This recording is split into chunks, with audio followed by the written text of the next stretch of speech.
portafolio de vacunas. Y en nombre de MSD quiero darles una cordial bienvenida al segundo curso virtual de vacunas, vacunación en tiempos de pandemia. Y quiero agradecer de antemano a todos los presentes por encontrarse luchando en primera línea frente a esta pandemia y por separar un tiempo en sus agendas para dedicarlo a educación médica continua. Durante esta charla vamos a tener habilitada dos modalidades para poder realizar preguntas. La primera es a través de un código QR, en el cual se pueden hacer preguntas de forma anónima y a título personal. Para ello solamente deben de ingresar a esta plataforma posicionando su cámara del celular sobre el código que se muestra en la pantalla. O también pueden ingresar manualmente el link o la descripción que se muestra, que es ole.co/curso MSD vacunas, que lo pueden colocar en la barra del buscador. La otra forma en la cual pueden extender sus preguntas es a través de esta misma plataforma en la sección de chat.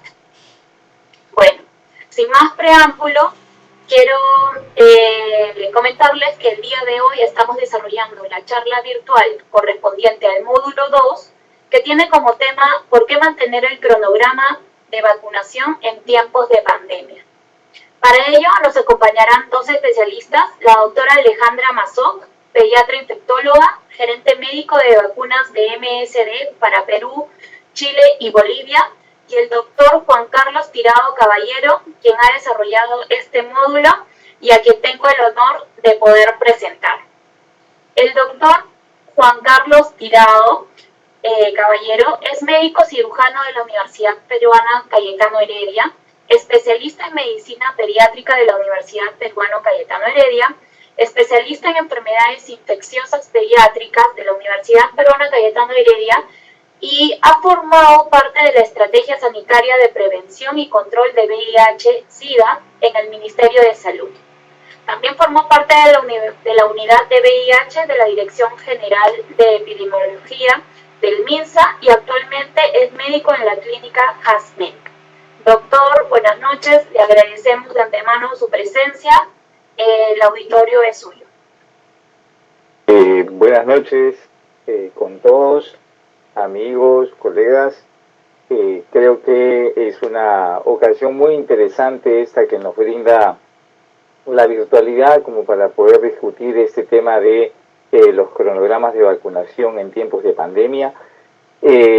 Como este es un curso y la idea es pues que podamos aprender lo más posible y podamos discutir conceptos y temas relacionados a vacunación en estas épocas difíciles que nos está tocando vivir, yo lo que quería antes de empezar la presentación, si es que es necesario hacer la presentación, veo que hay pues una regular cantidad de participantes, más de 100. Quisiera saber si es que han podido revisar el módulo, ha estado colgado, entiendo, los últimos 10 días por lo menos, para que puedan haber revisado la presentación. Tienen la opción, si no me equivoco, de levantar la mano, ¿no? Poniendo en el chat, ¿sí? Creo que es así, ¿cierto? Para poder ver cuántos han revisado la presentación, o si desean hacemos un resumen, una cuestión muy rápida de toda la presentación. Recuerden que son pues como 45 o algo así de slides, entonces me tomaría toda la hora en hacer la presentación y ya nos quedaría tiempo para poder discutir, pero si van levantando la mano sería genial. A ver, si pueden poner, hay un logo allá a la derecha, lo ven acá, levantar la mano dice, y pueden marcar y va a aparecer al lado de su micrófono silenciado quienes han revisado por favor la charla. Si yo voy viendo, veo una manita, dos manitas, tres manitas, a ver si es que ya está la manita mía también levantada, una, dos, vamos avanzando, tres y cuatro, y vamos a ver a todos los asistentes, si me ayudan a contar sería genial. Yo creo que la mayoría no ha revisado la charla.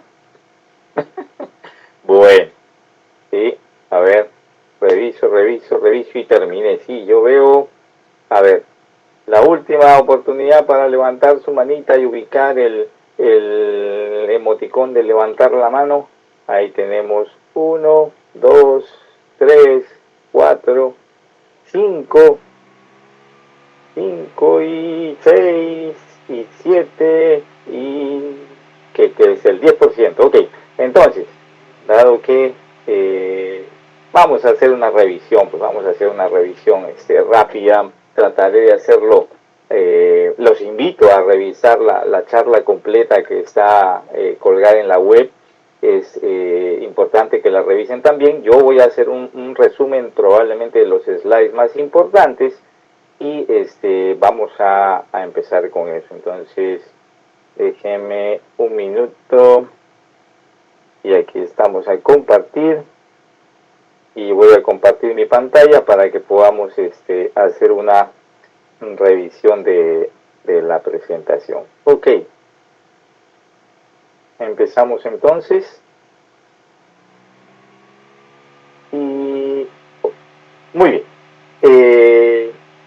Básicamente lo que queremos es revisar este tema. ¿Por qué mantener el cronograma de vacunación en tiempos de pandemia? Me voy a poner un tiempo de unos 20 minutos, son las 8:10 hasta las 8:30. Yo creo que podemos en 20 minutos resumir rápidamente. Les pido de verdad que revisen la presentación con más detalle. Yo voy a correr ahora un poco, pero la pueden revisar otra vez.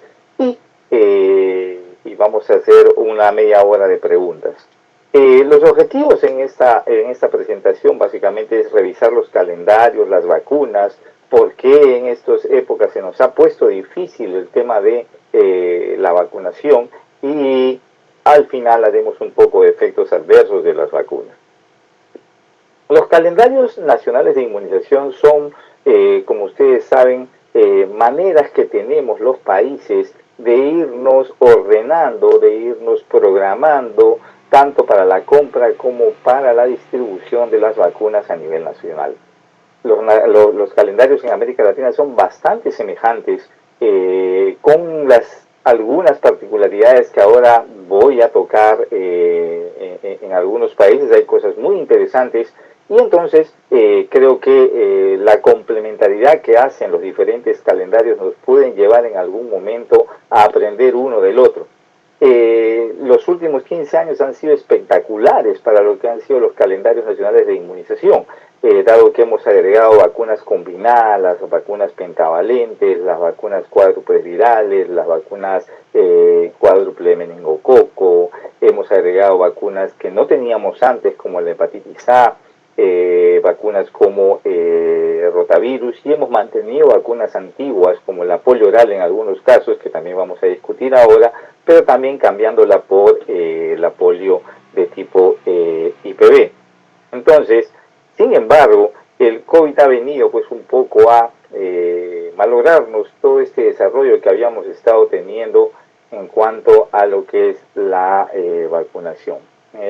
Revisemos un poco el calendario de Brasil.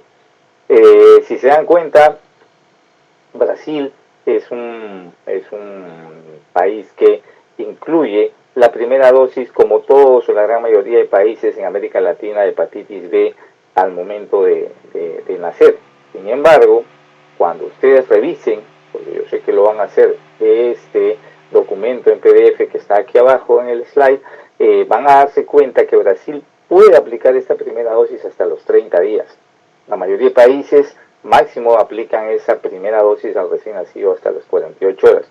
¿Por qué? ¿Cuál es la justificación? Va por el lado pues de que esto podría servir como la primera dosis de hepatitis B de este chiquitín si se pone a los 7 días o a los 15 días dentro de un esquema de vacunación acelerado que ocurre en el primer año con 3 dosis, asumiendo que en algún momento ese niño se puede perder en su seguimiento, pero ya recibió su primera dosis de hepatitis B si es que la recibe más allá de las 48 horas. Ya no solamente cumple pues una función de prevención de la transmisión vertical de la hepatitis B, sino también como un impulso a la primera dosis de vacuna si es que ocurre después de las 48 horas dentro del programa. Obviamente la idea es que se mantenga en sus esquemas y pueda recibir aquí en la vacuna pentavalente combinada que pone Brasil a los 2, 4 y 6 meses, como también la gran mayoría de países de América Latina, que incluye la hepatitis B. Para Brasil todavía mantiene vacuna de polio oral y esto lo hace para sus dosis de refuerzo. Aquí lo tenemos a los 4 años y a los 15, perdón, o a los 18 meses como en otros países. Pero su primer esquema primario, el esquema primario para polio es fundamentalmente con polio inyectable. Ya tenemos varios países que han migrado a la totalidad de polio inyectable y otros países como Brasil y como veremos más adelante Perú, todavía mantenemos en el calendario las vacunas de polio oral. Brasil también obviamente tiene fiebre amarilla como parte del esquema nacional de vacunación. Algunos países lo tienen muy segmentado, algunas regiones dependiendo de que sean o no regiones endémicas para fiebre amarilla. Y de la misma manera Brasil incluye una vacuna combinada como es la de sarampión, rubiola y papera, que es la cachumba para los brasileños, y la varicela, una cuádruple viral o tetraviral, como le llaman ellos, que es como una dosis única que viene a complementar como segunda dosis de varicela la primera dosis que el niño recibe a los 12 meses. Entonces, para varicela 2 dosis y con esta cuádruple viral tenemos pues un avance interesante en el uso de vacunas de combinación. Brasil también confiere una dosis única de hepatitis A en su esquema, muchos otros países de la región también lo están haciendo y como todos los países también incluye la vacuna para papilomavirus. Lo interesante de Brasil es que lo considera para varones y mujeres y eso también es un desarrollo que está ocurriendo en los diferentes países en la región. Algunos otros países solamente tienen la vacuna para papilomavirus para las niñas. Sin embargo, tenemos que entender, como en el módulo anterior se discutió con el doctor Grison, la necesidad de incluir a los varones en estos programas nacionales de vacunación y obviamente mejorar las coberturas que actualmente tenemos. Entonces, las particularidades de Brasil nos permiten también ir viendo cómo es en otros países. Argentina, el otro grande de la región, y nos ponemos a ver cómo es el asunto con polio, ellos ya no tienen ni una sola dosis de polio oral incluida en su calendario. Todo es polio inyectable, usan la pentavalente, usan desde el esquema primario, desde el principio a los 3 y a los 5 meses, una vacuna para meningococo tetravalente con un refuerzo después del año y con un nuevo manejo a la adolescencia, antes de entrar a la adolescencia. Entonces, el tema de meningitis, enfermedad meningocócica en Argentina, los obliga a tener, por la endemia o para la prevalencia de casos, este esquema de mantener vacunas para meningococo. Brasil también lo tiene, solo que Brasil empieza con meningococo C solamente en el esquema primario y luego va a complementar con el esquema de meningococo tetravalente con más avanzados en la edad. Argentina fue uno de los primeros países en incluir la vacuna contra hepatitis A, ¿de acuerdo? Y eso permitió pues que la tasa de trasplantes hepáticos asociados a hepatitis fulminante en Argentina cayera dramáticamente con solamente incluir una dosis que hasta el momento alcanza una única dosis, una protección de aproximadamente 5 años. 2 dosis sería lo ideal. Hay países que todavía no incluyen hepatitis A en su esquema, pero sería fundamental incluir no solamente una dosis, sino las 2 dosis para mantenernos con la inmunidad en el tiempo. Varicela y fiebre amarilla obviamente está en las zonas de riesgo, en el norte argentino, en algunas zonas muy específicas, y también tienen vacunas contra la fiebre hemorrágica argentina, que eso es muy particular de este país. Colombia, uno de los primeros países en incluir en su calendario nacional lo que es la vacuna contra IPV o inyectable, de forma inyectable. Entonces, eliminando de su esquema lo que es polio oral desde el principio, y le ha ido muy bien en este campo. Colombia también tiene hepatitis A como dosis única como parte de su esquema, y Colombia también incluye la vacuna de papilomavirus, pero como decíamos, solamente a las niñas, como es el caso también de otros países como Perú. Lo interesante, si seguimos avanzando en los calendarios, otro ejemplo y esquema muy interesante de vacunación es el de Chile. Chile es el único país que incluye la vacuna de neumococo conjugada en un esquema primario con 3 dosis, a los 2, 4 y 6 meses, para tener un refuerzo de esta vacuna contra neumococo conjugado después o a los 12 meses. 4 dosis de vacuna para neumococo, cosa que los otros países hemos hecho básicamente como el esquema 2+1. Chile maneja el esquema 3+1 de forma muy elocuente y muy aplicada a la realidad. Ahora, Chile no tiene incluido en su esquema rotavirus, eso también llama la atención.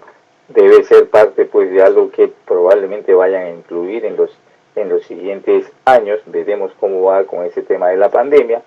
Chile tiene como hepatitis A como una única dosis, y fiebre amarilla exclusivamente en la zona más al norte del territorio chileno, que son las islas de Pascua. Tenemos entonces, finalmente, podríamos revisar todos los calendarios de la región, pero vamos a parar con el de Perú.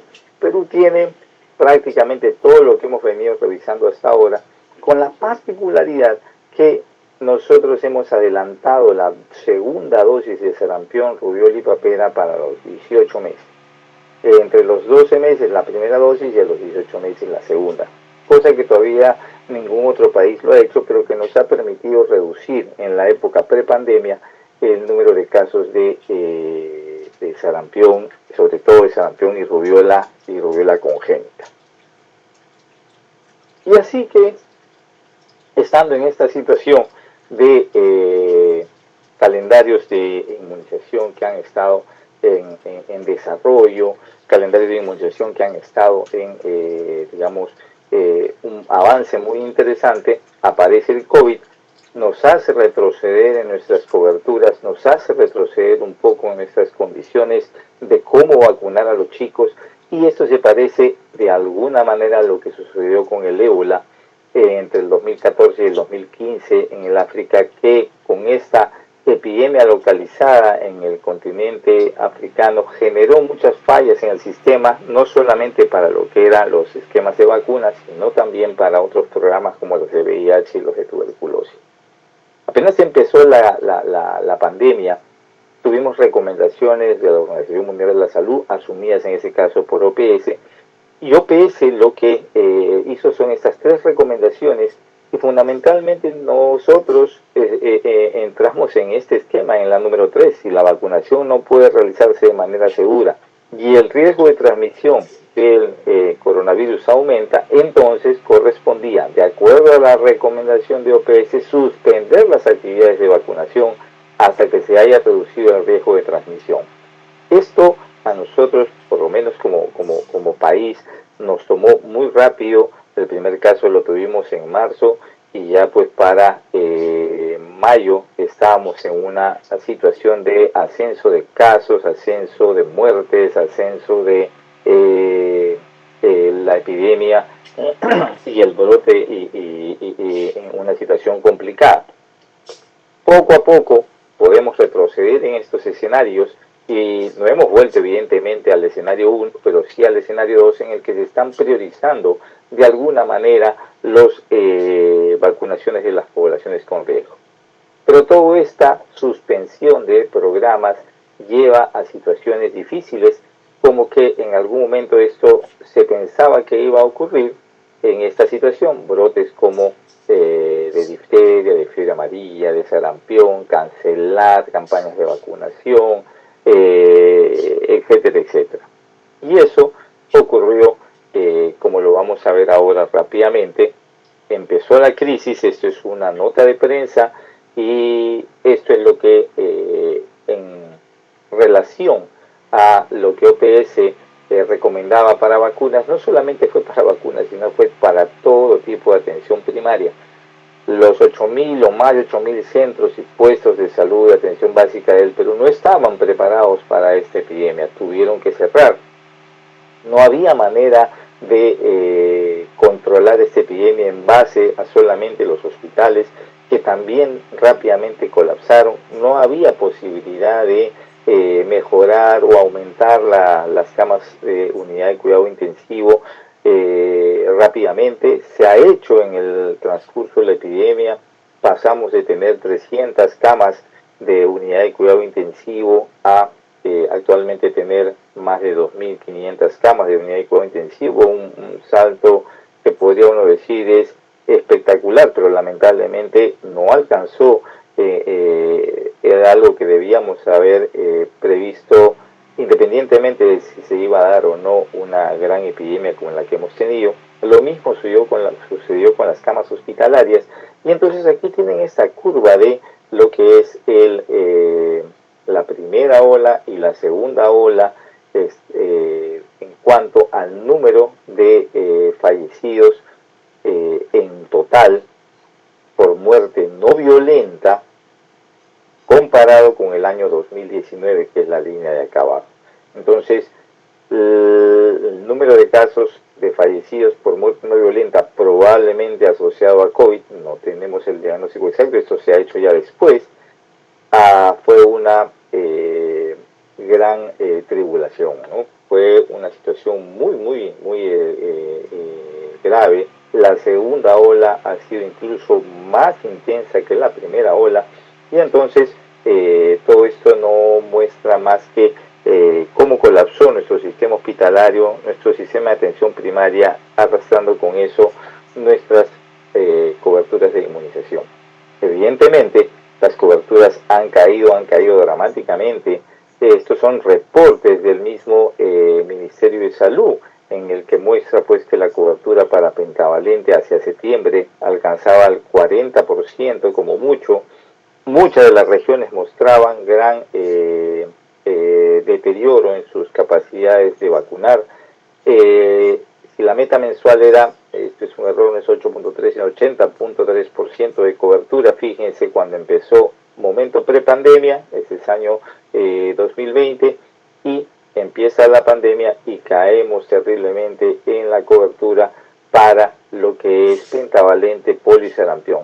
BCG se mantiene porque es una vacuna que se pone al momento de nacimiento y mantiene sus coberturas por encima del 60%, pero todas las demás que no son hospitalarias, que tienen que ser atendidas en un centro de salud, evidentemente cayeron, y nos está costando regresar a nuestros esquemas o en nuestros puntos anteriores. Y lo que tenía que suceder, lo que pensábamos que iba a ocurrir, ocurrió. Apareció difteria en octubre del año pasado, una niña confirmada a través de los estudios tanto como para cultivo como para PCR, que presentaba el gen formador de la toxina diftérica, lo que hizo pues que esta chiquitina no solamente se complicara, sino tuviera problema cardiológico y falleciera lamentablemente.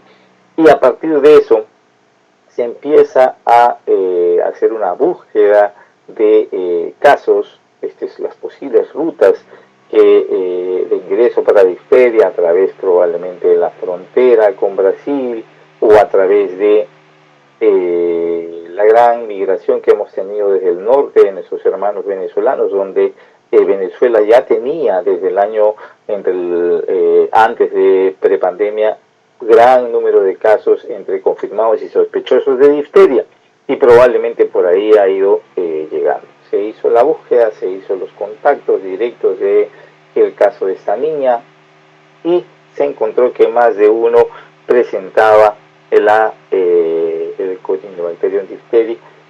Felizmente no hubo ningún otro fallecido, pero eso obligó a establecer campañas de vacunación, no solamente para difteria, se aprovechó también para vacunar a niños, a adultos mayores, pero sin embargo las campañas tuvieron en dos momentos y permitieron controlar este brote de difteria y que no hubiera más casos. Sin embargo, sarampión también se presentó en el continente, una enfermedad que estaba en proceso de desaparición.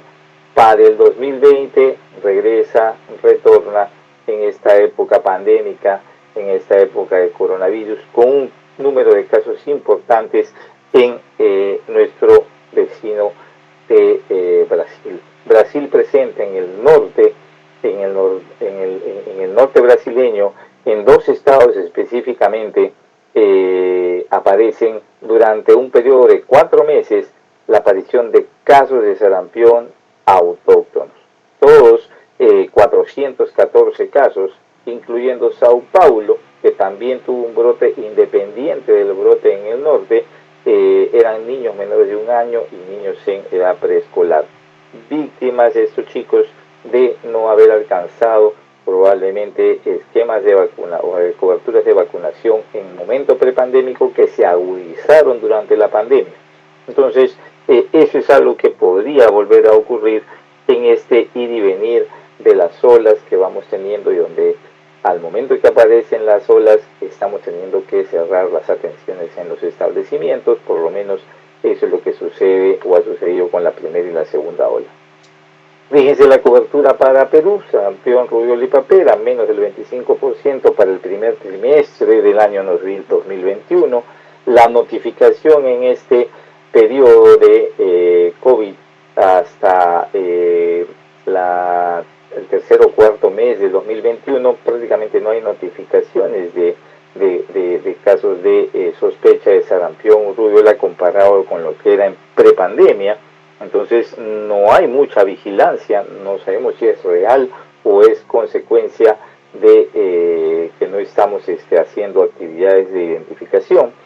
Los casos que se lograron identificar, como en Brasil, también han sido en niños menores de 5 años, y esto es lo que sucede con tos convulsiva, también coberturas del 25% o menos para marzo del 2021, y nuevamente, cuando vamos a los reportes, esto será un reporte real, será un silencio administrativo. Fíjense, 2020 y 2021 no tenemos prácticamente reportes de como sí teníamos y habíamos estado pasando los últimos 2 o 3 años por una gran acumulación y presencia de casos sospechosos y diagnosticados de tos convulsiva con aumento de mortalidad en niños pequeños, en lactantes.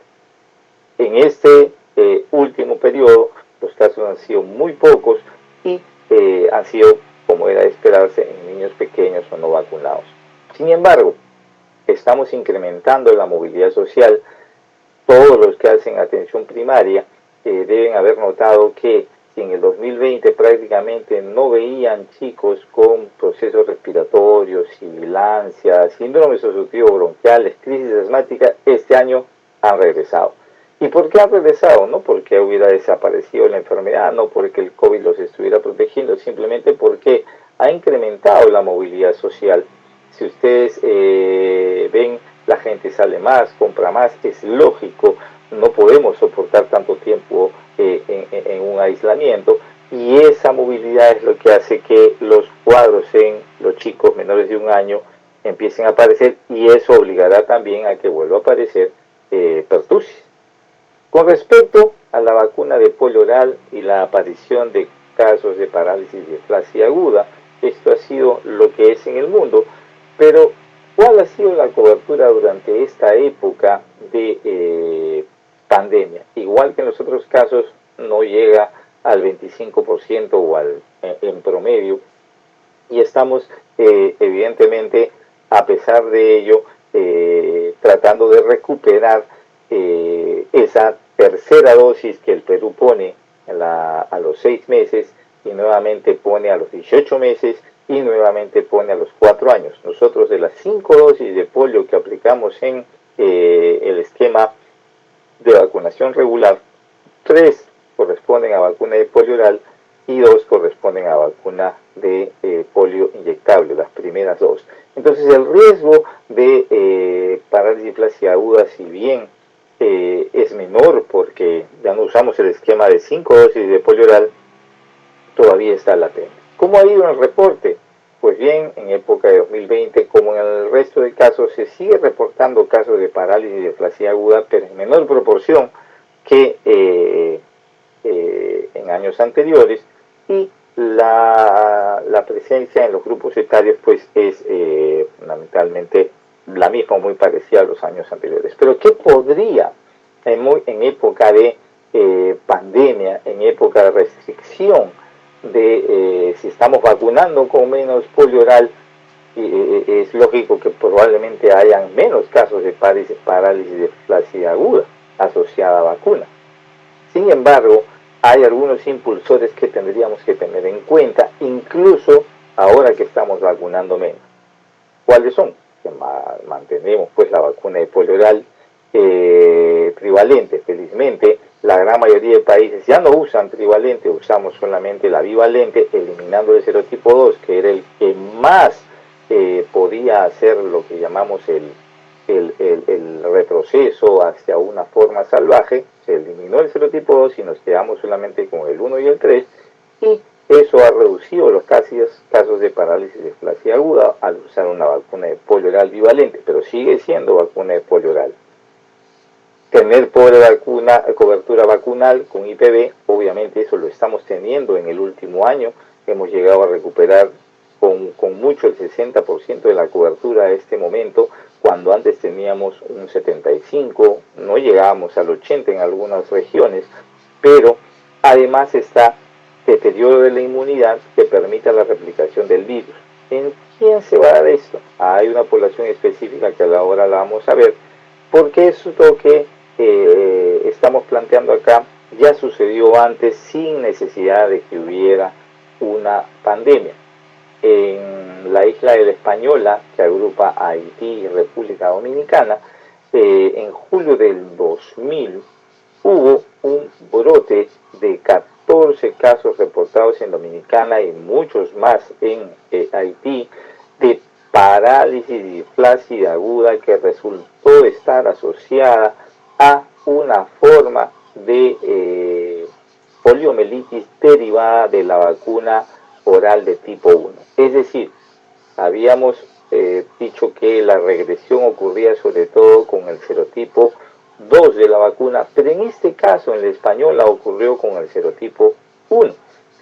Las zonas donde aparecieron estos casos de parálisis de displasia aguda tenían cobertura entre el 20 y 30%. Interesante coincidencia, es la cobertura que hemos llegado a tener en algunos momentos durante esta época de pandemia. Y lo otro interesante es que una vez que se aisló el virus y se confirmó que es un poliovirus salvaje, asumió características de poliovirus salvaje, es un poliovirus vacunal de tipo 1 que asumió características de poliovirus salvaje en neurovirulencia y en transmisibilidad. O sea, este virus regresionó de ser un virus vacunal a ser un virus agresivo.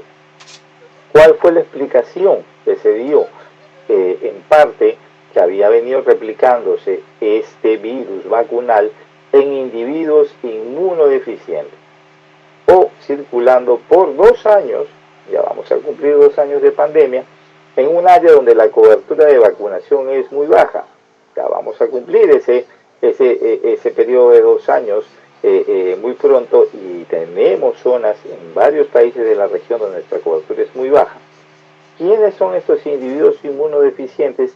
En ese momento no existía para el año 2000 un programa que permitiera ni a la República Dominicana ni a Haití ofrecer tratamientos antirretrovirales a su población viviendo con VIH y SIDA, y eso probablemente fue el lugar donde este virus durante un periodo de 2 años fue al no haber una inmunidad intestinal adecuada, logrando ir a hacer los cambios y mutaciones que le permitieron regresionar hasta convertirse en un virus de polio salvaje. Podría ocurrir en nuestra región, en ese momento de pandemia, se están dando algunas condiciones, se están dando el tiempo, ya estamos cerca de los 2 años, se está dando bajas coberturas vacunales, correcto, y esto lo voy a avanzar rápido porque es una explicación de cómo se hace. ¿Qué está sucediendo con por lo menos en el Perú, con la estrategia de VIH y SIDA? Pues bien, con la pandemia hemos dejado, como en muchas cosas de lado, muchos programas, los programas de tuberculosis, los programas de VIH, los programas de vacunación.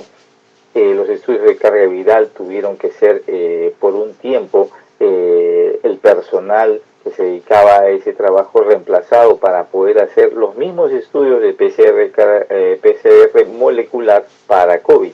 Y también se ha detectado un mayor abandono en el tratamiento antirretroviral en las personas que ya lo tenían. Por lo menos había un 15% más de abandono de lo que ya ocurría en algún momento en un hospital de Lima. Y además un desabastecimiento de antirretrovirales temporal, felizmente, pero producido por que la gran mayoría de antirretrovirales que usa nuestro país provienen pues de la India, y la India, como ustedes saben, pasó pues, por un momento dramático.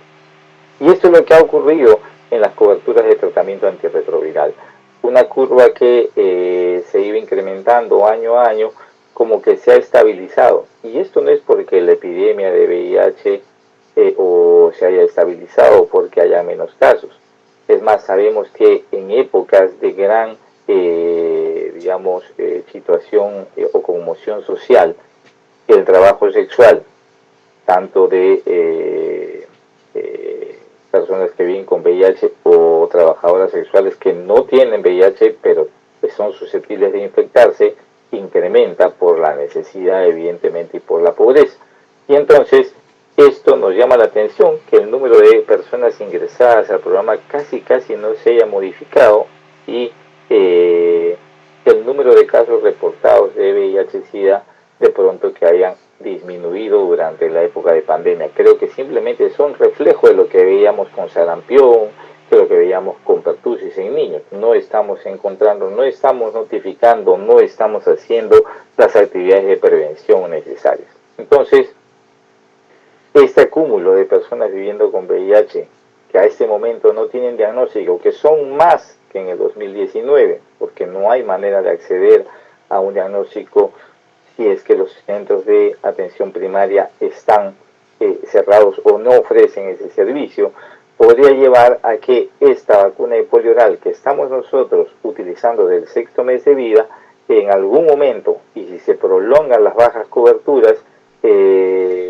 llevarnos a una situación similar como la que ocurrió en la española en el año 2000. Esa es una teoría, esperemos que no se dé, pero sí es importante a tenerla en cuenta.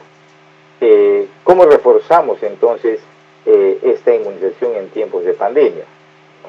Evidentemente hay que aprovechar lo que está ocurriendo en este momento con el COVID, hay que colgarnos de las campañas de vacunación, hay que mantener el mensaje que las vacunas salvan vidas, porque evidentemente la gente está entendiendo que si no se vacuna es muy probable que el COVID genere una enfermedad severa e incluso pueda llevar a la muerte o a él o a sus familiares. Debemos reforzar los conceptos de inmunidad, anticuerpos, refuerzos vacunales, combinación de vacunas, efectos secundarios. Todo esto nuestros pacientes en la atención primaria lo están aprendiendo, de lo que nos toca a nosotros aclarar los conceptos e insistir en que se completen los calendarios al 100%. Pero no solo eso, sino también podemos y debemos incluir dentro de estos esquemas de vacunación que estamos teniendo, tanto vacunación móvil, vacunación en la casa para aquellos que no pueden desplazarse al centro de vacunación, vacunatones en las que tenemos pues un fin de semana entero de vacunas. Se han implementado todos estos centros de vacunación y la idea sería que algunos de ellos queden como permanentes. Las cadenas de frío se han incrementado interesantemente y muy probablemente la tecnología de vacunas vaya cambiando. Las citas programadas a través de los aplicativos deberían ser la regla, debería ser la manera, no necesariamente acercarme y esperar pues a que digamos haya ese día la posibilidad de vacunarme contra sarampión, rubiola y papera, y que como muchas veces conocen ustedes viene en frasco de dosis múltiple. Los carnets de vacunas virtuales al que yo pueda acceder como ahora a través de un aplicativo y que pueda ser consultado on time y que pueda imprimirlo incluso. Y finalmente un personal de salud que está capacitado para aplicar vacunas en todo momento. Estos son parte de los aplicativos que se han desarrollado en nuestro país.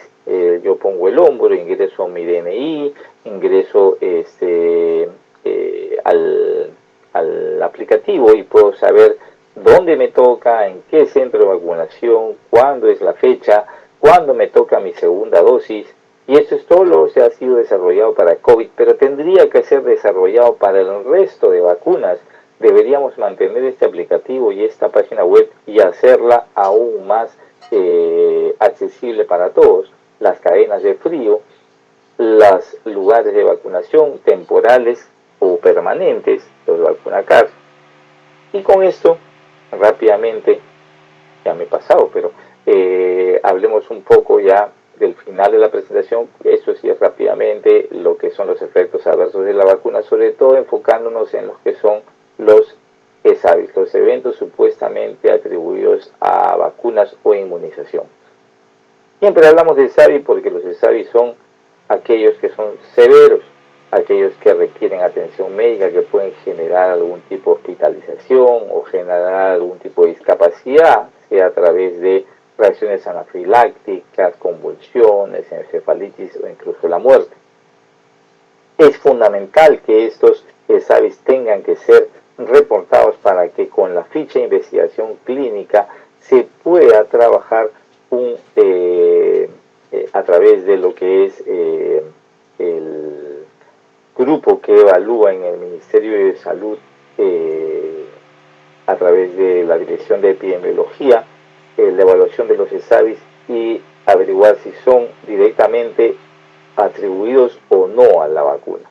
Los ESAVIs leves o moderados también existen, son los que generalmente vemos en la consulta, que no son graves, y entonces estos no necesitan ser reportados, básicamente son para que nosotros llevemos pues un poco de la secuencia de los casos, pero lo que sí debemos reportar y acostumbrarnos a reportar son los ESAVIs severos, ¿no? Estos que pueden causar todo lo de aquí, hospitalización, discapacidad, riesgo de muerte o fallecimiento. Entonces, dentro de las contraindicaciones que a veces escuchamos o nosotros mismos ponemos como condición para no vacunar, tenemos pues a chicos con enfermedad aguda leve, con o sin fiebre. A estos chicos bastaría pues una buena evaluación por el médico. Muchas veces nuestras licenciadas de enfermería lo que hacen es bloquear la vacunación cuando vienen incluso con fiebre, y si fuera posible el médico podría hacer una evaluación inicial muy rápida de a qué se debe la fiebre, y si se trata pues de un resfrío como un común o un proceso leve, autorizar a la vacunación. O las reacciones anteriores en las que hubo hinchazón o enrojecimiento en la pierna, muy frecuentemente asociada a vacuna de pertussis, no son ninguna contraindicación para volver a vacunar con la misma pentavalente a células de pertussis enteras o completas. No es una razón para cambiar a una forma celular, por ejemplo. Que esté recibiendo antibiótico, que sea prematuro. Acá a veces se quiere corregir la edad de vacunación en base a si el chico tiene o no tiene la edad actual. No se usa la edad cronológica, sino se trata de usar la edad corregida, y eso puede retrasar la vacunación. Si son alérgicos, muchas veces lo de la alergia al huevo condiciona algunas vacunas como la de influenza, como la de sarampión, rubiola y papera, y basta que sepamos que la posibilidad de que un chico alérgico al huevo pueda hacer una reacción severa a influenza o a sarampión, rubiola y papera es menor de 1 en 10.000. Y si lo hace en un establecimiento donde hay la posibilidad de manejar una reacción de ese tipo, entonces no hay ningún problema. Las convulsiones febriles solamente por sí mismas no son contraindicación para vacunar. Lo que sí sería una contraindicación es aquel paciente que tiene un cuadro neurológico asociado a convulsiones y que no están adecuadamente controlados. Entonces, una epilepsia, por ejemplo, no estable, una epilepsia que esté activa, una epilepsia que incluso usando 2 drogas anticonvulsivantes no logre controlar, probablemente ahí sí digamos, ok, esa es una contraindicación real.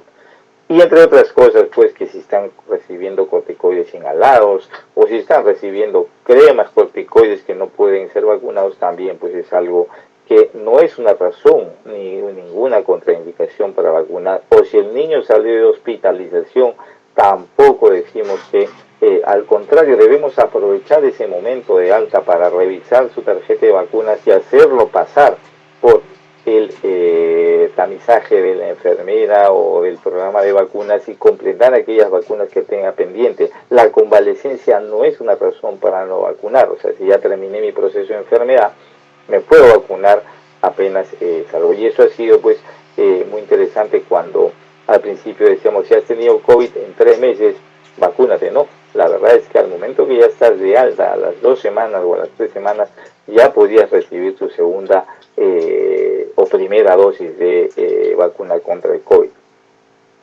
Fundamentalmente yo creo que muchas de estas son contraindicaciones que no son contraindicaciones en realidad. Si yo no tengo un registro vacunal, simplemente tengo que empezar a crear otro. Y hay algunas patologías pues que no contraindican la vacunación.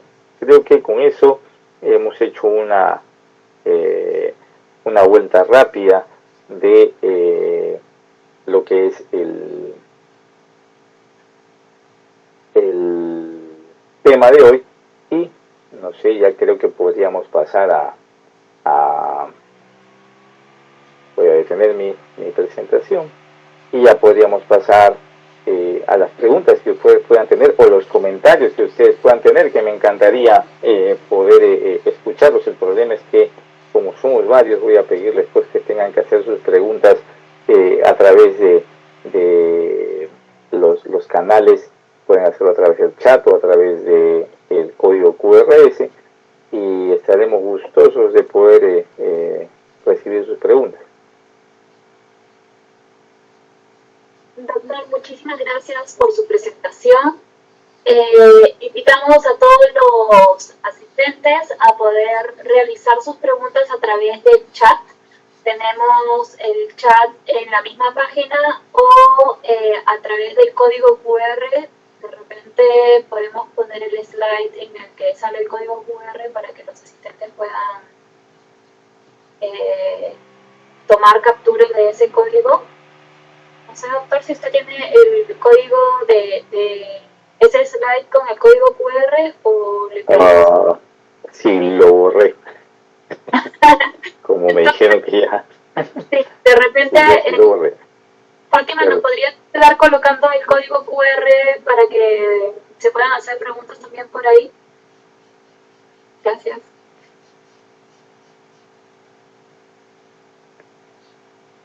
Mientras van haciendo pues sus preguntas, saben que tienen que resolver un examen de 20 preguntas que espero que esta charla la revisen también en la charla que tienen en el módulo, porque hay algunos datos que probablemente no he tocado aquí, pero yo voy a de pronto darles algunas de las preguntas, no se las voy a decir evidentemente tal cual, pero si están atentos a lo que vamos a discutir, quizás por ahí alguna pregunta les pueda ser familiar. Entonces, una de las cosas que habíamos remarcado es el tema de ¿Estuvo bien o no estuvo bien suspender, por ejemplo, las atenciones en el primer nivel de atención? Fue una buena recomendación de la OPS, fue algo que no debió ocurrir y que nunca debimos cerrar los establecimientos primarios de salud. Bueno, la verdad es que creo que en ese sentido era muy difícil que pudiéramos calcular el impacto y la magnitud de la epidemia en nuestros países. Veíamos lo que ocurría en Europa, veíamos cómo China había logrado controlar y pensábamos que el asunto no iba a ser tan catastrófico como ha sido hasta ahora. Pero dado que no teníamos cómo saber, creo que la recomendación no la podríamos calificar de buena ni de mala.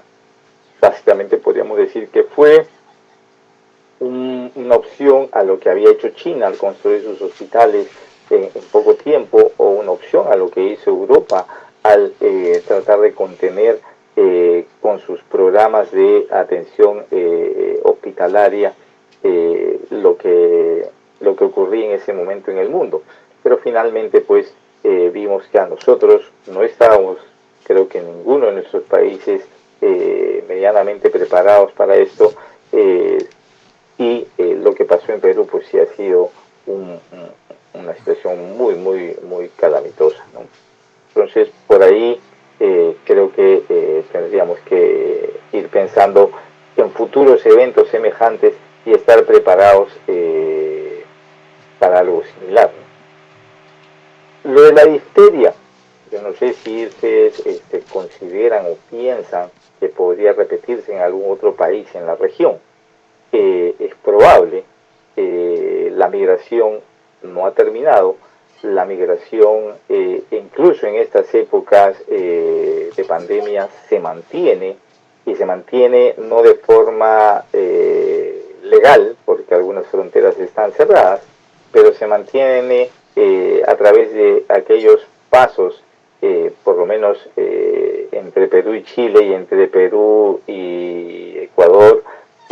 Tenemos pues lugares por los que migrantes, sean peruanos o sean venezolanos o de otra nacionalidad como los haitianos, que también están teniendo algunos problemas para establecerse en nuestra región, se trasladan, y al trasladarse muchas de estas poblaciones están, llamemos así, desconectadas de los sistemas de vacunación. Es más, no quieren ser reconocidas, no quieren ser ni siquiera identificadas, porque su situación de ilegalidad puede ponerlos en problemas. Entonces eso genera la movilidad de particularmente difteria, y yo creo que un brote de difteria no sería para nada extraño que ocurriera en algún otro país de la región, ¿no? Lo mismo creo que puede pasar pues con lo que es tos convulsiva.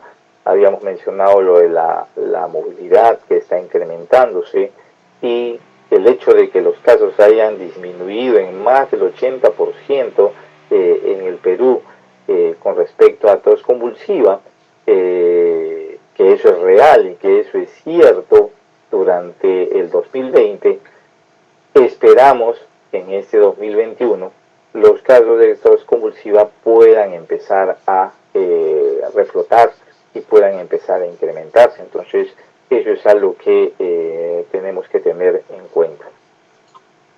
Doctor, tenemos una pregunta de la enfermera Esther Arenas, y ella pregunta cuál es el intervalo de tiempo que debe haber entre la vacuna COVID y otra vacuna. En realidad, si hablamos de vacuna COVID, estaríamos hablando en dos grupos. Aquellos países que vacunan adultos, por ejemplo, aparte de la vacuna para COVID, Perú, por ejemplo, vacuna contra influenza y contra neumococo, ¿de acuerdo?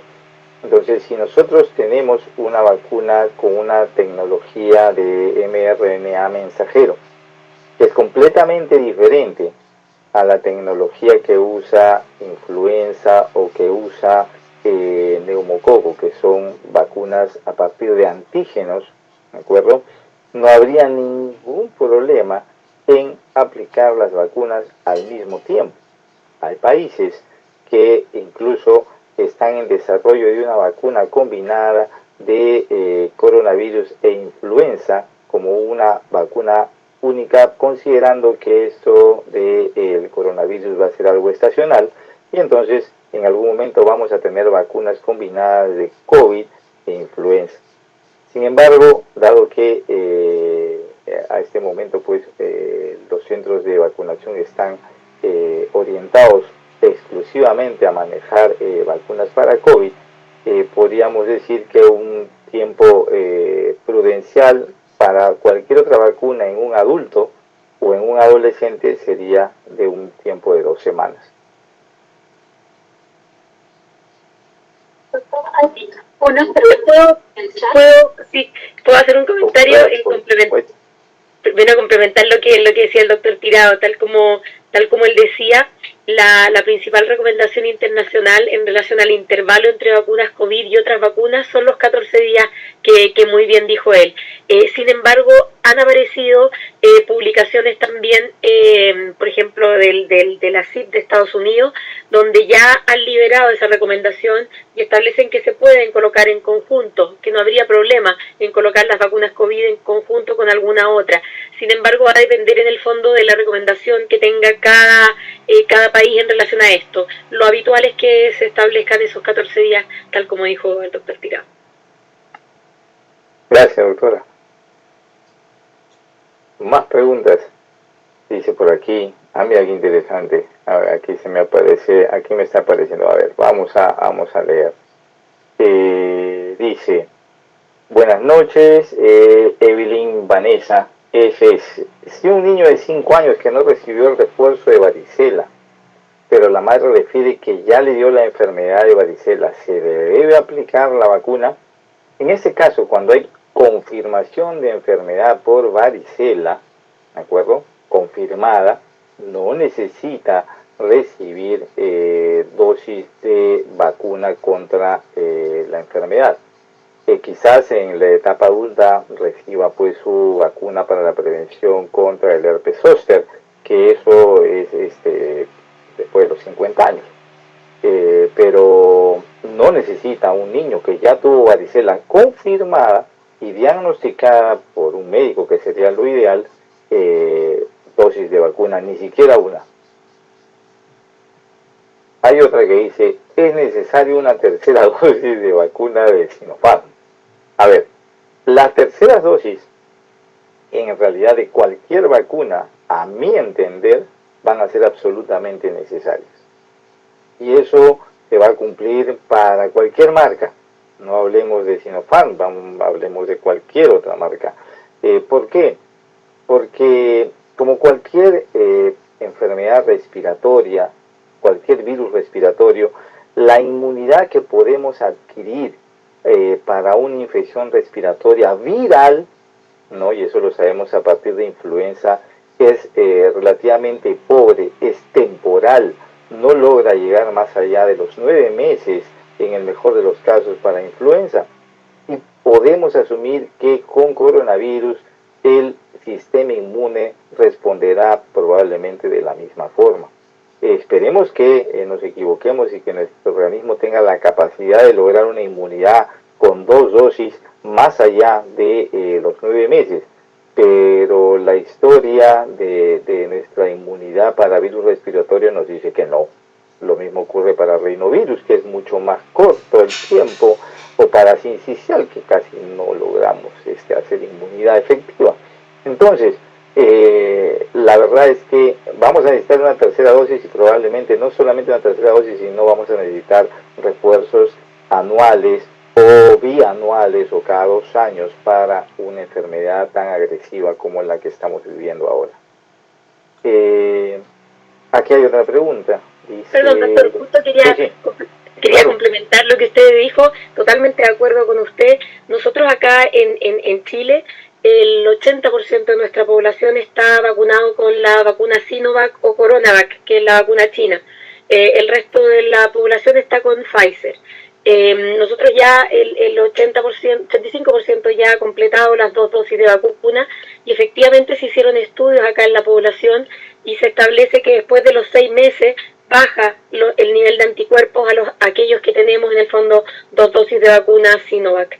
Entonces el gobierno actualmente ya estableció una recomendación de la tercera dosis y empezamos la tercera dosis de refuerzo la próxima semana. En todo el grupo objetivo, en el fondo, el 80% de la población, vamos a recibir una tercera dosis a partir de la próxima semana, tal como usted mencionaba, porque se ha visto que efectivamente se requiere ese refuerzo.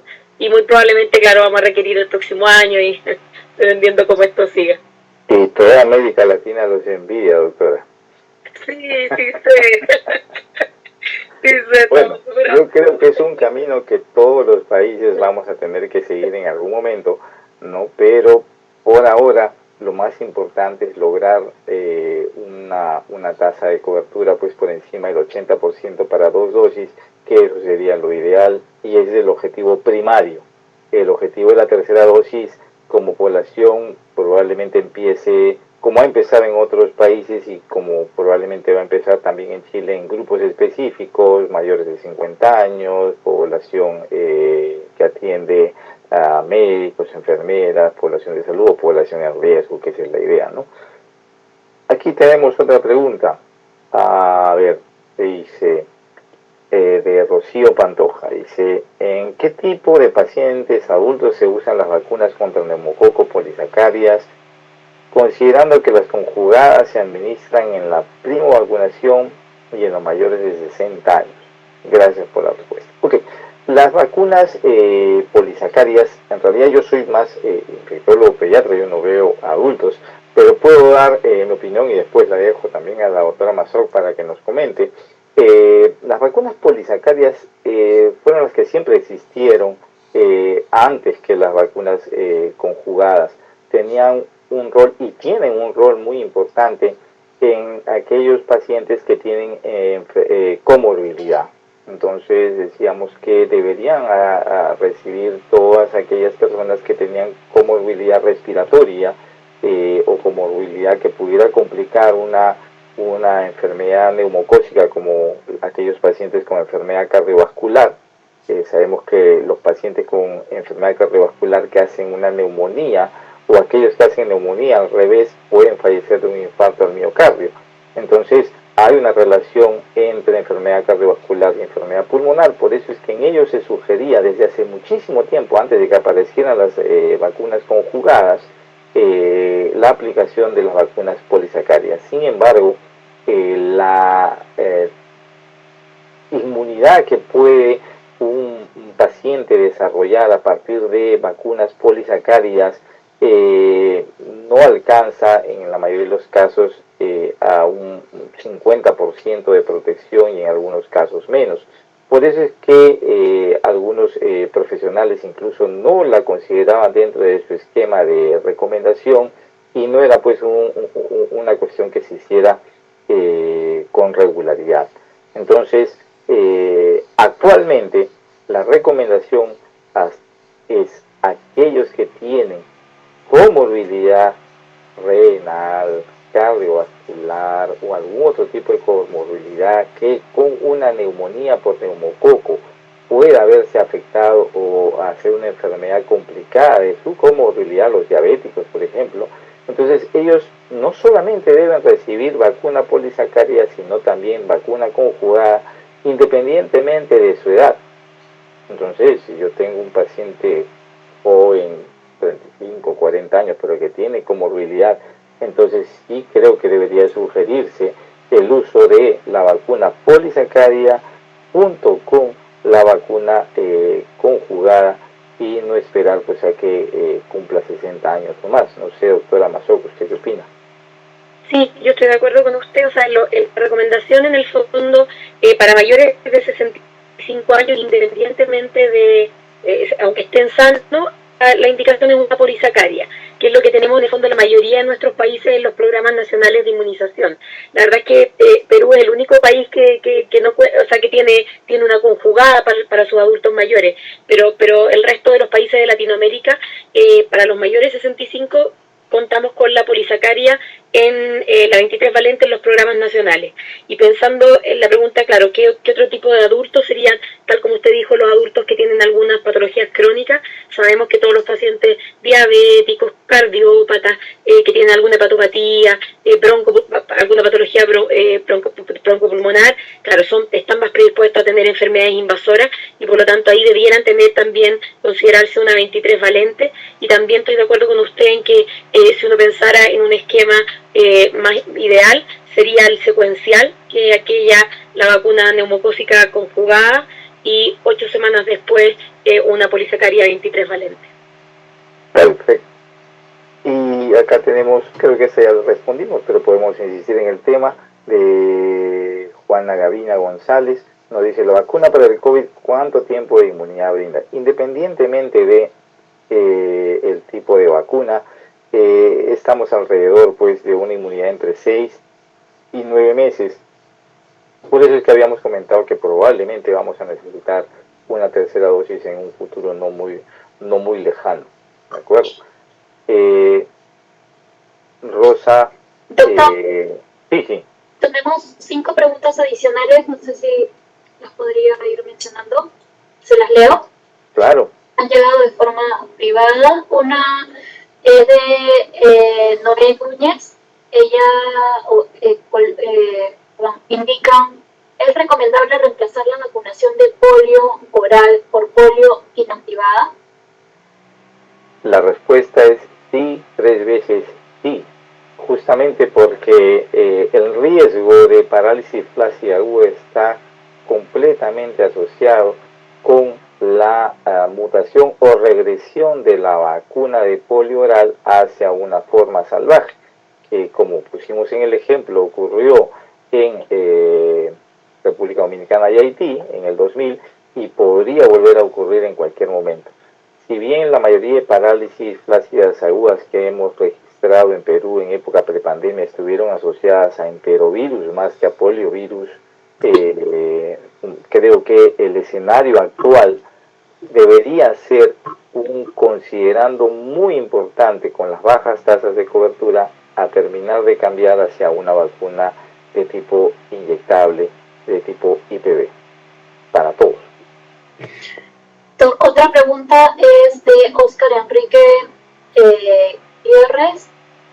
Indica, ¿existe un esquema de vacunación nacional en el adulto mayor en Perú? Muy buena pregunta. Tenemos, si consideramos adultos a mayores de 18 años, de acuerdo al calendario nacional de vacunación, Perú solamente llega a vacunar a las adolescentes, mujeres, para papilomavirus entre los 10 años y los 14 años. Luego de eso, Perú deja la vacunación en adultos para gestantes, en el caso que la recomendación es vacuna para DT, difteria, tétanos y la vacuna para lo que es influenza. Nuevamente también considera vacunación de grupos de adultos con comorbilidad, ¿no? Para lo que es enfermedades respiratorias, cardiovasculares, específicamente para influenza, no para neumococo, para influenza. Y ya de ahí saltamos fiebre amarilla, si es que voy a ingresar pues a alguna de las zonas de riesgo y no tengo vacuna, también está dentro del esquema, pero no proveído por el Estado, lamentablemente, salvo que uno ingrese a la zona de endémica, y entonces en los puestos de vacunación que hay en las vías de ingreso hacia la selva, me pueden parar y me pueden vacunar así yo no quiera. Eso ocurría antes, ¿no? Ahora ya creo que no está ocurriendo con mucha frecuencia, pero de esa manera se aseguraba que quien ingresaba al área estuviera vacunado. En el caso de turistas no tenía sentido, pero en el caso de aquellos que sí iban a trabajar en la zona sí tenía mucho sentido. y de ahí da un salto hasta los mayores de 60 para la vacunación contra neumococo e influenza. No tenemos más vacunas hasta donde yo sé para adultos. Perfecto. Doctor, hay otra consulta que dice, se dice que 2 semanas post alta de COVID uno podría vacunarse para que el sistema inmune esté apto en recibir ese antígeno. ¿Sería lo mismo entonces para cualquier vacuna, incluso en enfermedad leve? Hay, digamos, dejando de lado la tecnología del mRNA mensajero, podemos dividir a las vacunas en las vacunas a componente vivo y vacunas a componente muerto. Vacunas a componente vivo, por ejemplo, son la polioral, por eso es que puede hacer mutaciones y regresión. Sarampión, rubiola y papera también es una vacuna a componente vivo. PSG es una vacuna a componente vivo. Y vacunas a componente muerto, pues están la pentavalente, ¿no? Difteria, tétanos, la influenza, hepatitis B. Entonces, ¿por qué hacemos esta diferenciación entre vacunas a componente vivo y componente muerto? Si yo vacuno con una vacuna a componente vivo, por ejemplo, sarampión, rubiola y paperas, para aplicar una vacuna a componente vivo también, supongamos que le toca aplicar polio oral, y eso ocurre en el esquema de Perú. A los 18 meses yo tengo que poner sarampión, rubiola y papera, y tengo que poner vacuna de polio oral. Entonces, puedo aplicar las dos en la misma fecha. Pero si no puedo, porque se me acabó el stock, y no tengo vacuna de polio oral, y me va a llegar la siguiente semana, lamentablemente voy a tener que pasar esa vacuna de polio oral para 4 semanas. En resumen, si yo voy a vacunar a componente vivo, yo tengo, y las voy a separar, el tiempo mínimo de separación entre 2 vacunas a componente vivo es de 4 semanas, o las aplico en el mismo día. O las aplico en el mismo día, o las separo por 4 semanas. En el caso de una vacuna componente muerto, ¿no? Influenza, hepatitis B o cualquier otra, ahí no hay ningún problema en que yo vacune ahora con influenza y en 5 días o en 7 días con hepatitis B y en 8 días más con otra vacuna que pentavalente, por decir que toque, ¿de acuerdo? Ahí sí no hay problema. Y si fuera que me toca una vacuna inicialmente a componente vivo, ¿cuánto tiempo tengo que dejar yo para poner una vacuna a componente muerto? Funciona igual que en el ejemplo anterior. Yo pongo una vacuna a componente vivo hoy día, vacuna de polio oral, y pasado mañana puedo ponerla de influenza si se me acabó el stock. No tengo que hacerlo venir al niño al otro mes. ¿Por qué? Porque la única razón para distanciar 4 semanas es que ambas vacunas sean a componente vivo. Perfecto, doctor, muchas gracias. Tenemos otra consulta que indica, las vacunas contra influenza, aplicado a los 6 meses la primera dosis, ¿cómo hacer con aquellos que son alérgicos al huevo? ¿Se aplica? ¿Se posterga? ¿Qué hacer? Miren, muchas veces a los 6 meses ninguna madre va a saber que su hijo es alérgico al huevo porque casi ninguna le ha dado huevo en el inicio de alimentación complementaria. Supongamos que alguno de esos chicos efectivamente tiene una madre pues que empezó la alimentación complementaria a los 4 meses y le dio huevo y resulta que hizo alergia. Supongamos ese caso raro, ¿de acuerdo? Porque esto ocurre más adelante en la vida, pero supongamos ese caso raro. Entonces, ¿qué es lo que nosotros sugerimos?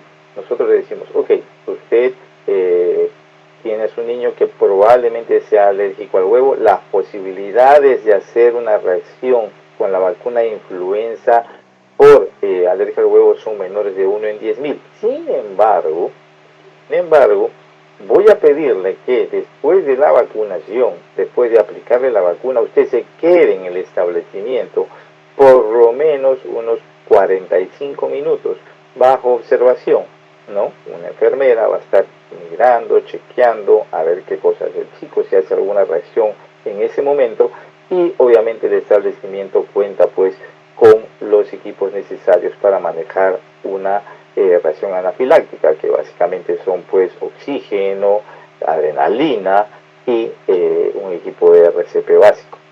Eso un establecimiento de nivel 2 lo tiene, ¿no? No digo que un establecimiento de nivel 1 de pronto lo tenga, un puesto de salud no lo va a tener, pero un establecimiento de nivel 2 actualmente, creo que hasta los establecimientos de nivel 1 tienen oxígeno ya, pero sí lo podemos manejar, no hay problema. Gracias, doctor. Tenemos otra consulta de Rosa Huachupoma. Ella indica excelente exposición. Una consulta.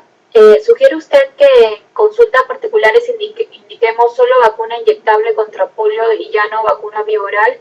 Y una segunda consulta es, ¿los vacunatorios particulares entran a los registros nacionales también?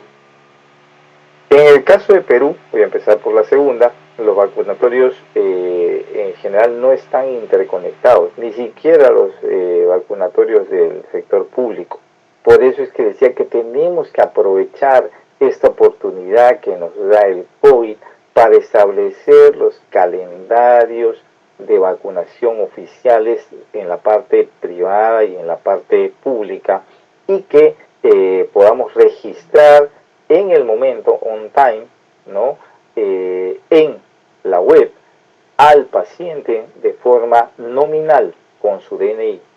Todavía estamos en ese proceso. La pandemia cogió pues a la Estrategia Sanitaria Nacional de Inmunizaciones en el proceso de migrar hacia el registro nominal a través del DNI, pero todavía no está pues al 100%, entonces ahora creo que es una muy buena oportunidad de hacerlo.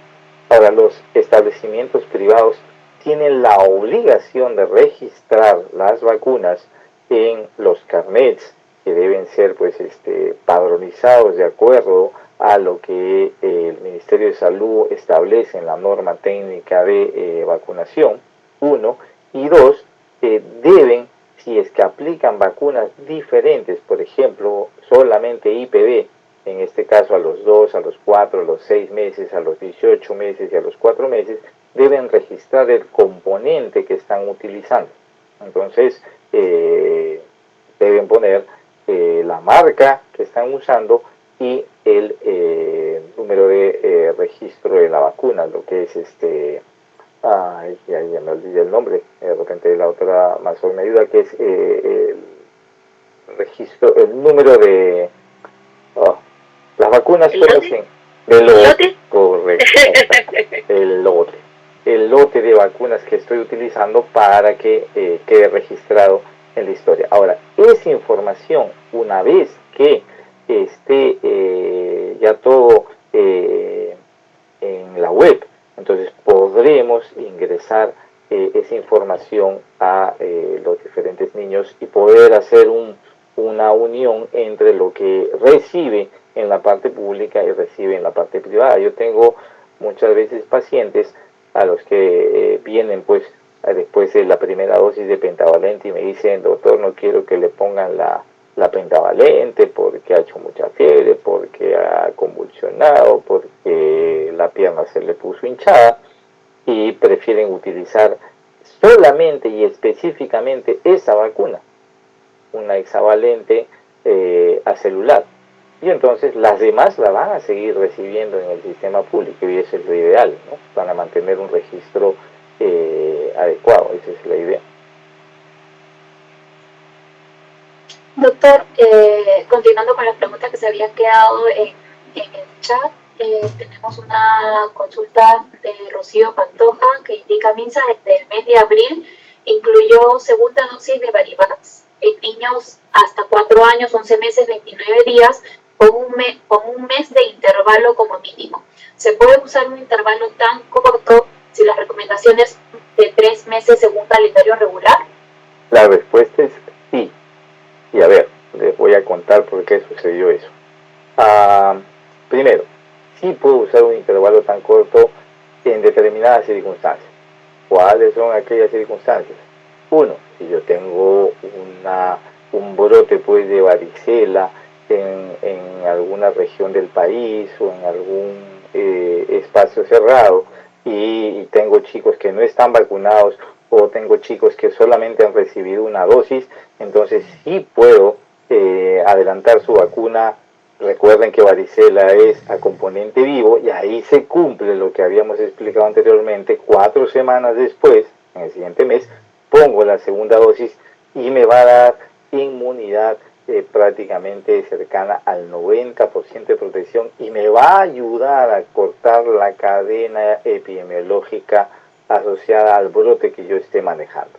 Esa es una razón.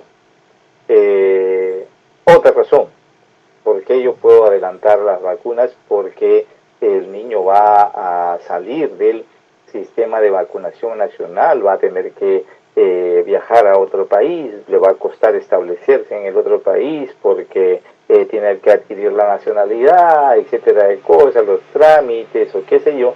Entonces también yo puedo adelantar su segunda dosis a 30 o a 60 días o a 90 días, no habría ningún problema, no tengo que esperar 6 meses para su segunda dosis. Y la tercera razón que sucedió en Perú, que es la razón por la que nosotros empezamos a vacunar, es que la fecha de vencimiento ya estaban cercanas, entonces había que consumir las vacunas. Entonces, tampoco vamos a desperdiciar la oportunidad de tener chicos protegidos al 90%, por ponernos principistas y decir, no, tiene que ponerse a los 6 meses. No hay una epidemia, no hay un brote. Es más, los casos de varicela habían bajado ostensiblemente, como todos durante el primer periodo, pero nuestro stock de vacunas, por lo mismo que la pandemia nos obligó a replegarnos, estaba pues bastante cercano a fecha de vencimiento, entonces se prefirió dar la orden de empezar a vacunar y el tiempo mínimo es 30 días. Ahí solo me gustaría agregar que ahí nosotros los enviamos a ustedes con esta segunda dosis porque en Chile solamente tenemos una dosis de varicela y efectivamente la evidencia establece que, claro, la segunda dosis es muy necesaria. En Estados Unidos empezaron a haber brotes en los colegios, entonces ahí decidieron entonces, ¿verdad?, incorporar esta segunda dosis y ha visto que, claro, disminuye con esta segunda dosis más la circulación viral, disminuye los brotes, tiene más impacto en la mortalidad y morbilidad, así que muy bueno, muy positivo que ustedes puedan tener también esas dos dosis. Pues yo ruego que se mantengan esas dos dosis y se oficialice dentro del calendario nacional. Todavía está como una directiva sanitaria y falta pues que ingrese contundentemente a la norma técnica, pero bueno, se va avanzando. Perfecto. Doctor, tenemos una consulta de Karim Bellota. Indica: tengo un paciente con reacción alérgica grave al huevo desde inicio de alimentación complementaria. ¿Qué vacunas no le puedo colocar? Hasta el momento no ha recibido ninguna luego de los 6 meses y ya tiene 1 año 5 meses.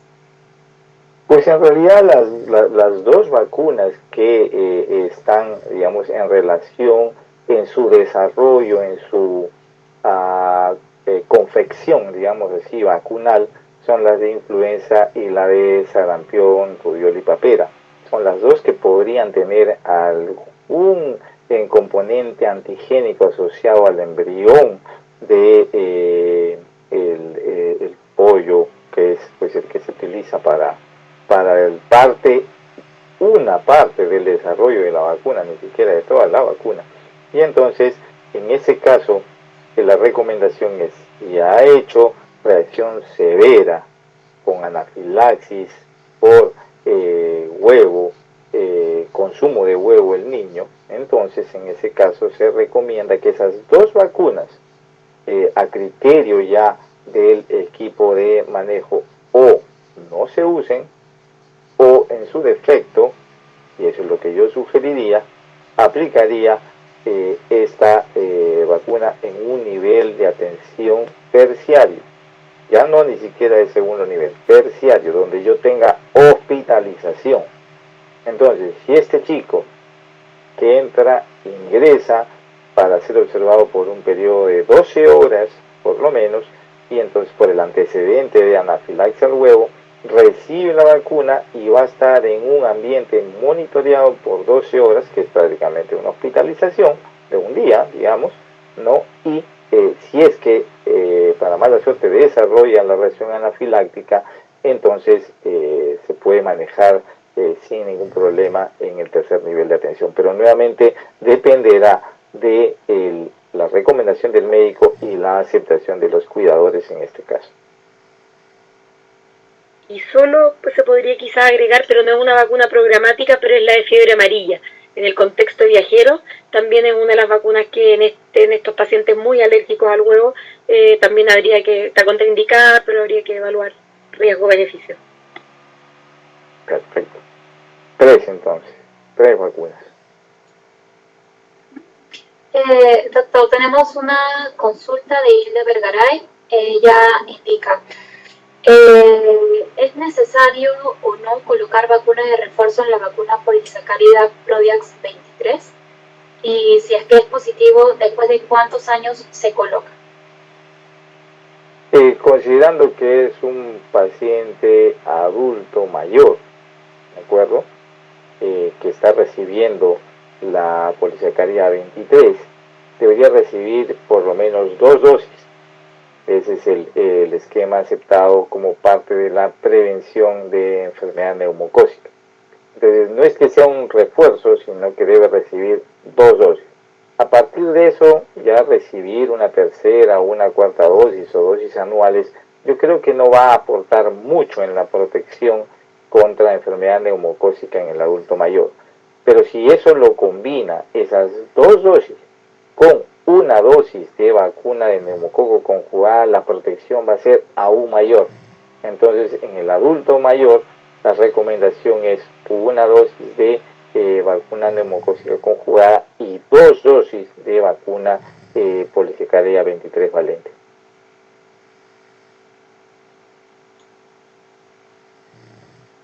Perfecto, doctor. Bueno, creo que no tenemos más preguntas. Ok, creo que ya no tenemos más preguntas. Tenemos ya olvidada la sesión. Le agradecemos mucho todo su aporte, doctor Tirado. Le agradecemos también la presencia a la doctora Alejandra Mazó. Y bueno, agradecemos a todos por su tiempo y estaríamos terminando ya, dando combinado este evento. Y vamos a compartirles una breve encuesta para poder seguir mejorando en los futuros eventos de educación médica continua. Muchas gracias por su atención y buenas noches. Muchísimas gracias por la invitación, que también pasen muy buenas noches. Hasta luego, doctora Mazó. Gracias a todos los que participaron en las